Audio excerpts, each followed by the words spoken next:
कामाच्या वेळात क्रिकेट खेळणाऱ्या महानगरपालिकेच्या कर्मचारी अधिकाऱ्यांबाबत मनसेने पालिकेला जाब विचारला तर या प्रकरणी महापौरांनी सावध भूमिका घेतली।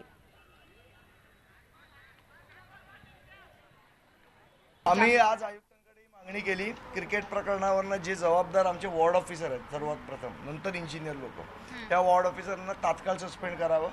त्याच्यावर त्यांनी आम्हाला आश्वासन दिलेलं आहे की उद्या संध्याकाळपर्यंत DMC वागराळकर हे रिपोर्ट देतील चौकशीचा आणि त्यानंतर कारवाई होईल। आमच्या सर्वांच्या वॉर्डमध्ये स्वतः जातीनं लक्ष घालून फिरून ते काम होते की नाही हे ते स्वतः बघणारच असं आश्वासन त्यांनी आम्हाला दिलेलं आहे। आयुक्तांनी मला वाटतं चौकशीचे आदेश दिलेलेच आहेत, तर तो अहवाल मी स्वतःकडे पण मागवणार आहे की जर सहाय्यक आयुक्त म्हणत असतील की आम्ही कोणत्याही वर्किंगच्या अवर्सचा उपयोग केलेला नाही आहे, आम्ही सगळ्यांनी त्याच्यामध्ये प्रत्येकाने जसं टाईम शेड्यूलिंग केलं होतं, पूर्ण ऑफिस बंद होतं असं ते म्हणता येत नाही आहे, तर आम्ही वर्किंगसुद्धा होतो आणि आम्ही प्रत्येकाला वेळ दिली होती त्याप्रमाणे ते जात होते। आता याच्यात खरं खोटं काय ते आयुक्तांनी चौकशी केल्यावरती जे निघेल त्याच्यावरूनच आपण ते ठरवू शकतो।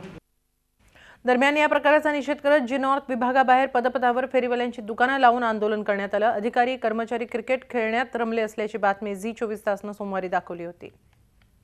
जे लोक आपली कामाची जबाबदारी सोडून खेळायला गेले त्यांना आमच्या कुठल्याही जगण्याचं आणि आमच्या सुविधांचं काही पडलेलं नाही आहे, त्यामुळे तात्काळ त्यांना काढून टाकावं। चौकशीचंही नाटक पण आयुक्तांनी करू नये, पण मुळात गोष्ट अशी आहे की म्युन्सिपॅलिटी जो मनपाचा आयुक्त आहे त्यांचं कोणी ऐकत नाही, महापौर लक्ष देत नहीं आणि एकमेकात राजकारण करता है। अगर हम बाकी सब जो ड्रामा कॉर्पोरेटर्स और एडमिनिस्ट्रेटर्स के बीच में जो देख रहे हैं और कॉन्ट्रैक्टर्स के बीच सब लोग कोई और पे इल्ज़ाम लगा रहा है और बीच में मुंबईकर फंस गया है और कुछ भी नहीं हो रहा है, ये तो सिर्फ शुरुआत है।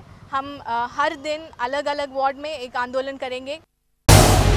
झी 24 तास रहा एक पाऊल पुढे।